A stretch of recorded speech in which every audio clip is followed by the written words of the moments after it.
Graça e a paz, nosso Senhor e Salvador Jesus Cristo. Está fazendo a leitura da palavra de Deus em Hebreus, capítulo 13, dos versículos 4 a 6. Os deveres sociais. Digno de honra entre todos seja o matrimônio, bem como o leite sem mácula, porque Deus julgará o impuro e o adúltero. Seja a vossa vida sem avareza. Contentai-vos com as coisas que tendes, porque ele tem dito: de maneira alguma te deixarei, nunca jamais te abandonarei.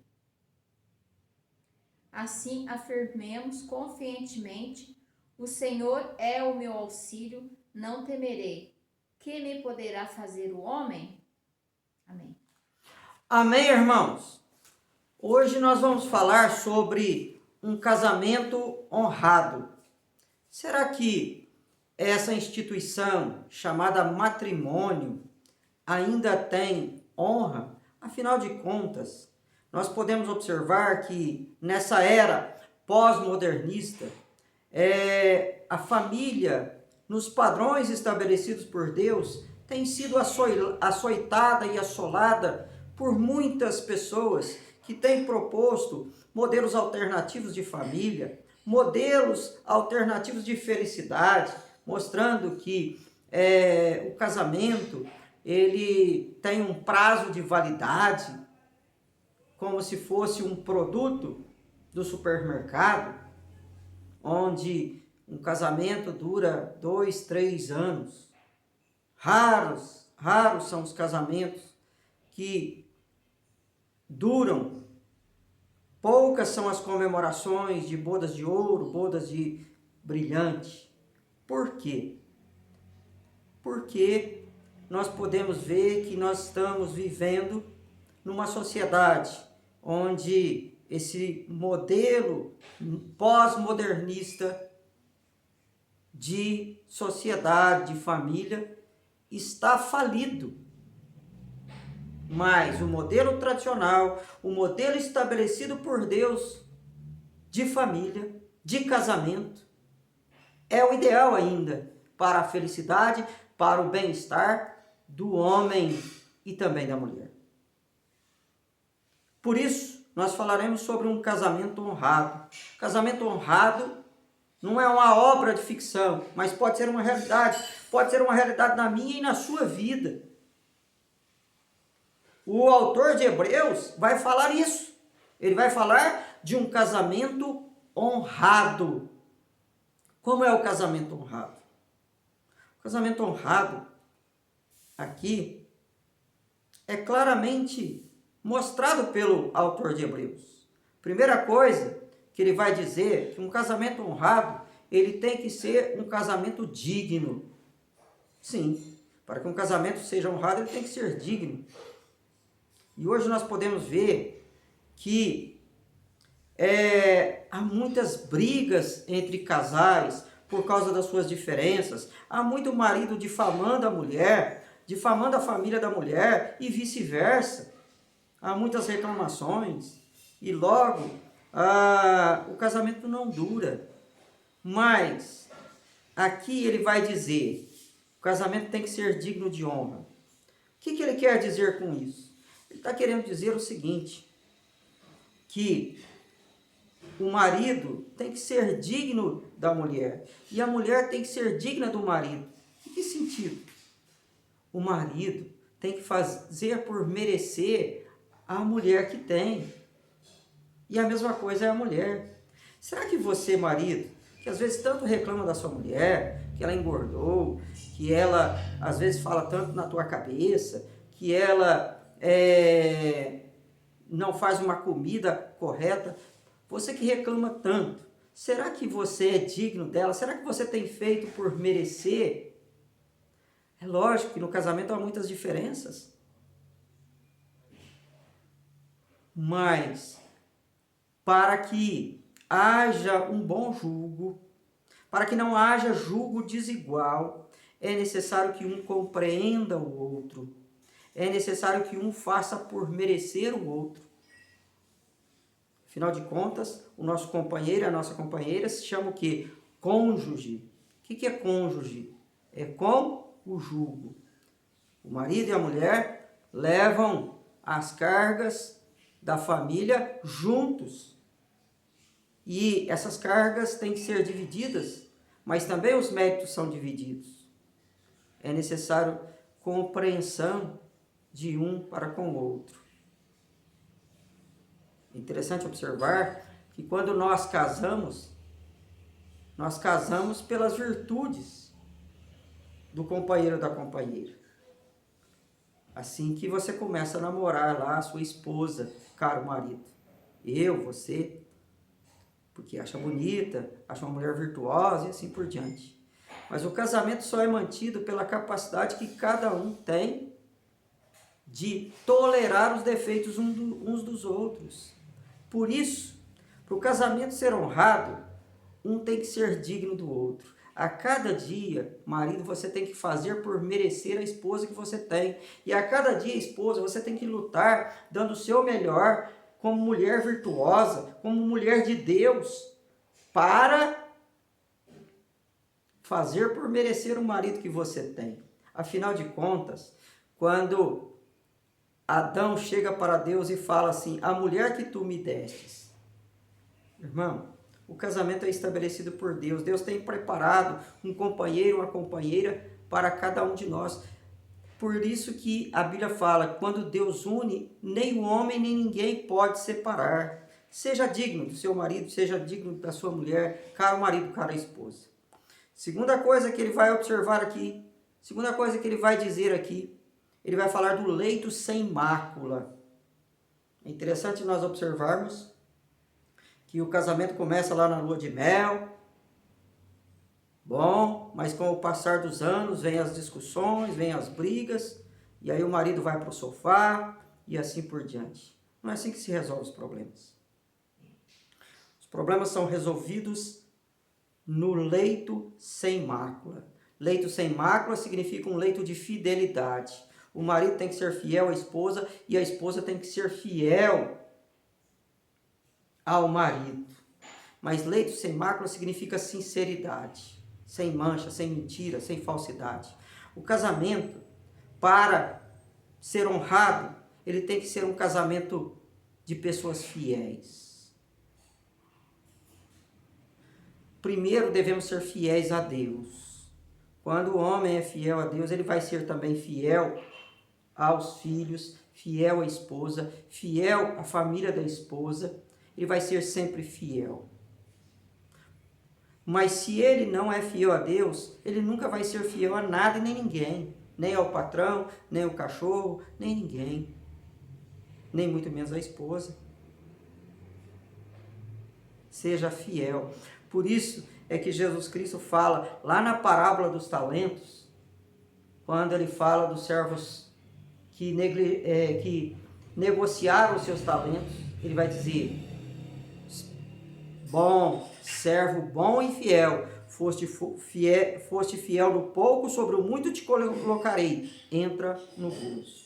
Se nós não soubermos ser fiéis ao nosso próximo, nunca seremos também fiéis a Deus. Se você não ama o próximo que você vê, você não pode dizer que ama a Deus que você não vê. Se você não é fiel nas pequenas coisas, você também não vai ser nas grandes. Se você não é fiel à esposa, você também não vai ser fiel ao seu Deus. E vice-versa. Devemos ser fiéis no pouco para sermos também fiéis no muito, ou no grande, ou no maior que é Deus. Como Deus pode confiar grandes coisas àquele que não sabe ser fiel nas pequenas coisas? E é no leito sem mácula que nós vamos nos conhecendo. É no leito sem mácula que o marido vai a cada dia compreendendo e entendendo a mulher e vice-versa. Mas também, no leito sem mácula, a sinceridade. Um casamento tem que ter sinceridade. A verdade tem que prevalecer. Por isso é que é necessário que os dois estejam na mesma cama. Por quê? Porque em todo casamento vai haver divergências, vai haver discórdias, vai haver problemas, mas às vezes o casal está lá meio diferente um do outro, os dois dormem e vão se aquecendo do frio, vão tentando se ajuntar, começa o diálogo e aí eles vão se entendendo. Se está frio, um vai aquecendo o outro. Se um está caído, o outro vai levantar o companheiro, a companheira. O leito sem mácula. Quando as coisas não vão bem no casamento, é fundamental a oração. É fundamental que o casal esteja de joelhos no pé da cama para orar ao Senhor, para clamar ao Senhor, para que o Senhor restaure o casamento, para que o Senhor fortaleça a união. Se há divergências na educação dos filhos, lá naquele leito sem mácula, que um vai entender o outro e orando as coisas se resolvem. É interessante observar que o apóstolo Paulo, escrevendo aos Coríntios, ele vai falar até mesmo na questão sexual do casamento. Aí ele vai falar que às vezes é preciso uma abstinência do próprio sexo. Para quê? Para se dedicar à vida de oração. E assim é fundamental. O leito sem mácula é um leito sincero. Que você, marido, que você, esposa, possa chegar a uma concordância para que o seu lar seja honrado, para que o seu lar prevaleça. Depois ele continua dizendo que Deus vai julgar os adúlteros. É interessante observar que aqui nós já falamos da fidelidade. O adúltero é o infiel. Infiel só, não apenas no aspecto sexual, mas também em muitos aspectos. Então nós podemos observar que o casamento, para ser honrado, ele tem que deixar Deus tomar a frente.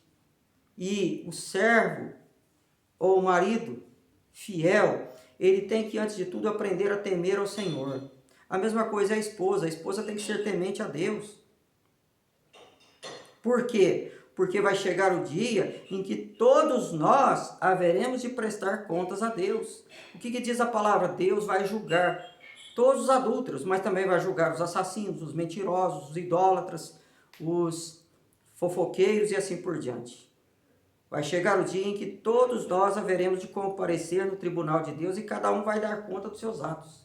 Às vezes, quando nós falamos do juízo final, nós só falamos ali do pastor que tem que dar conta das suas ovelhas, ou do crente que tem que dar conta se viveu uma vida santa ou não. Sempre na questão eclesiástica, sempre na questão da igreja.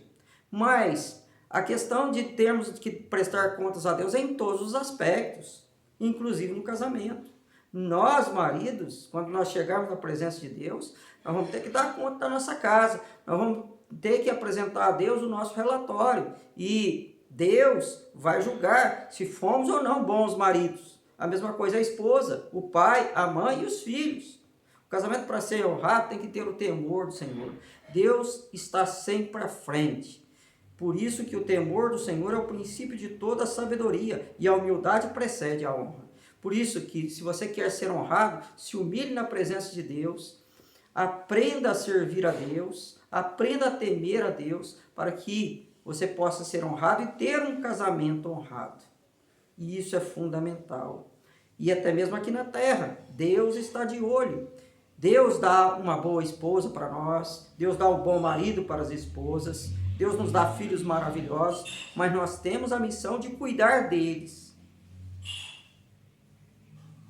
E isso é fundamental. Por isso é que a palavra de Deus fala que não é bom que o homem fique só, far-lhe-ei uma ajudadora que lhe seja fiel. A ajudadora que não é escrava, mas é o complemento do homem no casamento. Mas o homem também tem que ser ajudador da esposa. O homem também tem que ajudar a companheira, para que os dois estejam sempre juntos, vencendo as lutas, vencendo as tribulações. Nós vamos dar contas a Deus. Se o nosso casamento for honrado, Deus vai nos recompensar. Se nós não fazemos por merecer, Deus vai nos corrigir. Porque Deus açoita e corrige a quem ama. Por isso, sempre devemos confiar no Senhor. E é o que ele diz aqui, nesse texto da palavra do Senhor, quando ele vai dizer: seja a vossa vida sem avareza. Outro ponto principal de um casamento. O casamento, ele tem que ter um único interesse. O interesse de servir ao Senhor e de um amar ao outro. Não pode buscar apenas os interesses materiais. E é o que nós estamos vendo em muitos casamentos. As pessoas pensam que casamento é status. Casamento é uma instituição. Muito mais do que um status, o casamento é uma instituição social, a primeira que nós fazemos parte. Casamento significa família. E família é um projeto de Deus. Casamento não é por status. Às vezes a pessoa casa por dinheiro, por interesse econômico, e às vezes até mesmo durante o casamento. As pessoas são avarentas. Um quer ganhar mais do que o outro, pensam no dinheiro. A Bíblia fala que o amor ao dinheiro é a raiz de todos os males. E isso é uma grande verdade. Muitos casamentos não perduram. Por quê? Por causa do dinheiro. O dinheiro pode ser uma bênção desde que ele seja bem administrado. Desde que ele esteja a serviço da pessoa e a serviço da família.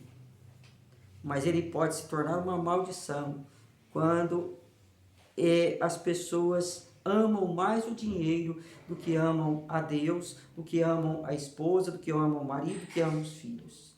Então, que a sua vida seja uma vida sem avareza. Por isso que ele vai falar, contentai-vos com aquilo que tendes. O casamento honrado, ele é um casamento em que um ama o outro sempre e um está feliz com o outro. Será que você está contente com a sua esposa? Será que você está contente com o seu marido?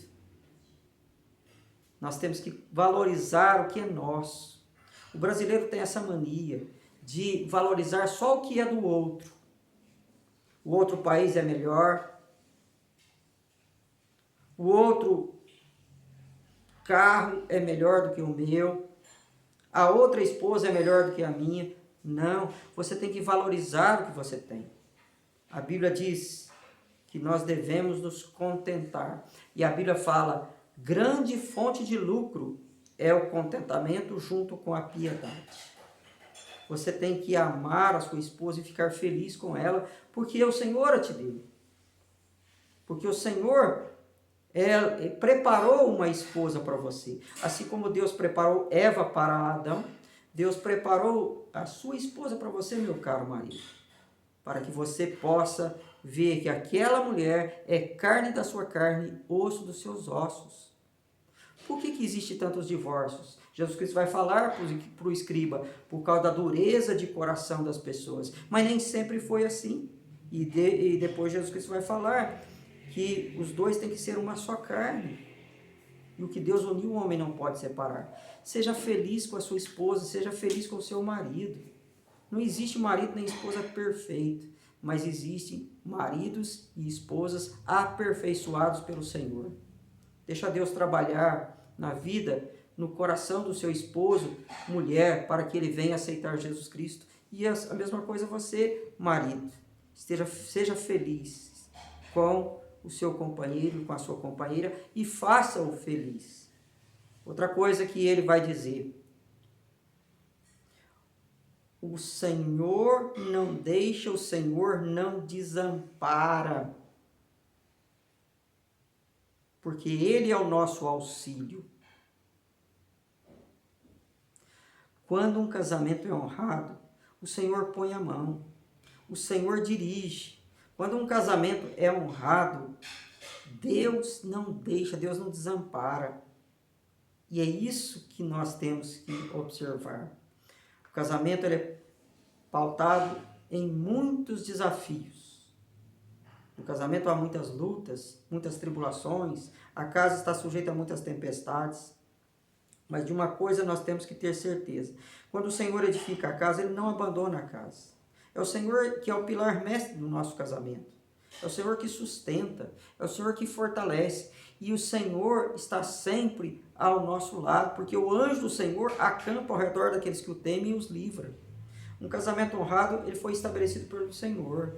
E o Senhor não vai deixar a esposa, não vai deixar o marido desamparados, porque Ele nos ajuda, Ele é a nossa força. E tudo nós podemos naquele que nos fortalece. para nós concluirmos, ele vai dizer: por isso devemos afirmar ousadamente, sem medo, sem temor: o Senhor é o meu auxílio, o que me poderá fazer o homem? Sim, no casamento há muitas tribulações, muitas adversidades, mas quando o Senhor é o nosso auxílio, nós nunca seremos abalados.